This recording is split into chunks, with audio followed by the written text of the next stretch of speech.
आज की video Holi ghost पे होने वाली है। आज मैं आपको बताऊंगा कि होली गोस्ट का मतलब क्या होता है। गोस्ट शब्द एक केआईवी बाइबल से लिया गया है। जैसे स्पिरिट को बोलते हैं, जैसे स्पिरिट को बोलते हैं कि होली स्पिरिट, जैसे केआईवी बाइबल बोलती है होली गोस्ट। एक गोस्ट शब्द एक इब्रानी भाषा का शब्द है जिसको रूहाक भी बोला जाता है। रूहाक का मतलब एक आत्मा होता है। जैसे बाइबल में ग्रीक में इसको बोला जाता है, जैसे बाइबल में हम ग्रीक में इसको पढ़ते हैं, इसको प्यामो बोलता जाता है। प्यामो का मीनिंग होता है कि कोई आत्मा, जो मरी हुई आत्मा जो आपके पास आती है, पर वो मरी नहीं होती, जैसे जीसस क्राइस्ट की आत्मा होती है जो मरण के बाद वो आत्मा आती है, उसको बोला जाता है होली गोस्ट। जानते हैं कि दुनिया में दो चीजें अमर है, प्राण और आत्मा। आत्मा अमर होती है, आत्मा कभी नहीं मरती, पर एक मरी हुई आत्मा आपके पास जो आती है, इसका मीनिंग गोस्ट होता है, जो स्पिरिट होता है। रूआक भी इब्रानी भाषा में बोला गया है। आज मैं आपको इस चीज का समझाऊंगा कि इसका मीनिंग क्या होता है। चलो चलते हैं मैथ्यू 27:50 में। इसमें लिखा, तब यीशु ने फिर बड़े शब्द से चलाकर कहा और प्राण छोड़ दिए। बाइबल कहती है कि यीशु ने प्राण छोड़े, आत्मा नहीं छोड़ी। यीशु मसीह ने अपने प्राण छड्डे सी, उन्हें स्पिरिट नहीं छड्डी, क्योंकि स्पिरिट एक आत्मा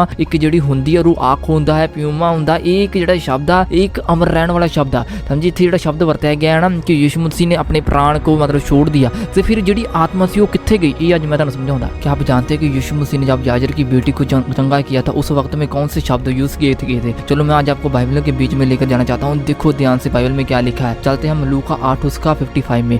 लिखा, तब उसके प्राण लौट आए। देखो यहाँ पे ये प्राण है, फिर से लौट है, मतलब कि प्राण मरते हैं कि स्पिरिट नहीं मरती। और वह तुरंत उठ खड़ी हुई, मतलब कि एक स्पिरिट होंगी जिहदे करके पूरी अपनी बॉडी टिकी होंगी है। फिर उसने आज्ञा दी उससे कुछ खाने को दिया जाए।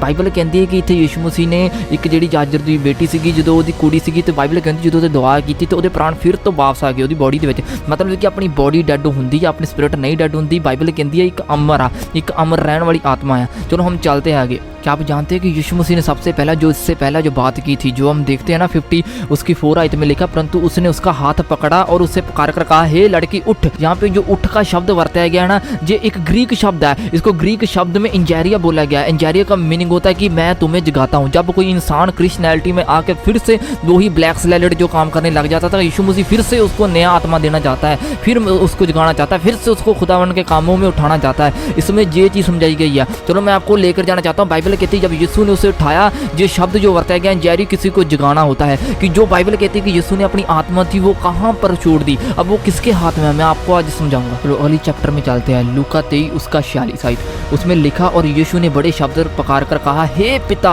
मैं अपनी आत्मा तेरे हाथों में सौंपता हूँ। ये कहकर उसने अपने प्राण छोड़ दिए। मतलब कि ये ਜਿਹੜੀ स्पिरिट आ, होली गोस्ट आ, होली स्पिरिट आ, रूआक आ, ये सिर्फ पिता के हथ ਵਿੱਚ ਆ। ਹੁਣ ਆਪਾਂ देखते हैं कि पिता ने किहदा उत्ते पाउण दी प्रतिज्ञा की है। बाइबल चलते फिर तो क्या आप जानते हैं कि बाइबल कहती है कि जब यीशु मसीह जीवित हो चुके थे, तब यीशु मसीह ने अपने चेलों के साथ यही प्रॉमिस किया था।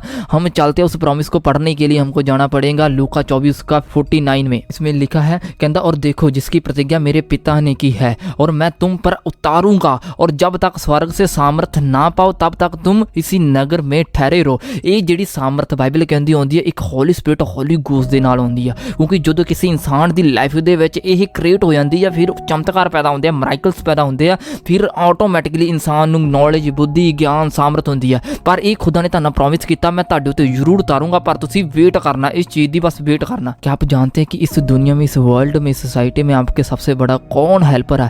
इस बाइबल की आज तो मैं आपको कुछ समझाता हूँ कि यीशु मसीह ने आपके साथ एक प्रॉमिस किया है कि मैं आपके लिए एक साइक भेजूंगा। वो साइक कौन सा साइक है? इसमें चलते हैं। लिखा है यूहन्ना 14:16 में, कहता, मैं पिता से विनती करूंगा और वह तुम्हें एक और सहायक देगा, वह सरदवा तुम्हारे साथ रहेगा। पर इत्थे ये नहीं बताया गया, बाइबल कहती इत्थे ये नहीं बताया गया वह कौन सहायक होगा, पर 17 में इसका जिक्र किया गया, अर्थात वह सत्य का आत्मा। ये जो आत्मा का शब्द ये रूआक का आया है, जो पैमा शब्द से ग्रीक का शब्द आया है, ये वही होली गोस्ट का आत्मा है जो केआईवी बाइबल के बीच में लिया गया है। बाइबल कहती है कि लिखा, अर्थात सत्य का आत्मा, कहता जिसे संसार ग्रहण नहीं कर सकता, कहता क्योंकि वह उसे ना देखता है ना उसे जानता है, कहता तुम उसे जानते हो क्योंकि वह तुम्हारे साथ रहता है, वह तुम में होगा। बाइबल कहती है will be in you. Bible कहती है वो आत्मा तुम्हारे अंदर होगा, वह सत्य का आत्मा, इसको बोलते हैं होली गोस्ट। अब बाइबल कहती है दूसरा लिखा उसका 1 उसकी 10 आयत में लिखा, और जेड़े हमारे परमेश्वर और प्रभु यीशु मसीह के सुसमाचार को नहीं जानते उनका पलटा होगा। क्योंकि बाइबल कहती है जो शरीर के खिलाफ कोई भी बात बोली जाती है उसकी माफ़ी मिल जाती है, पर कोई स्पिरिट के खिलाफ बोलता है,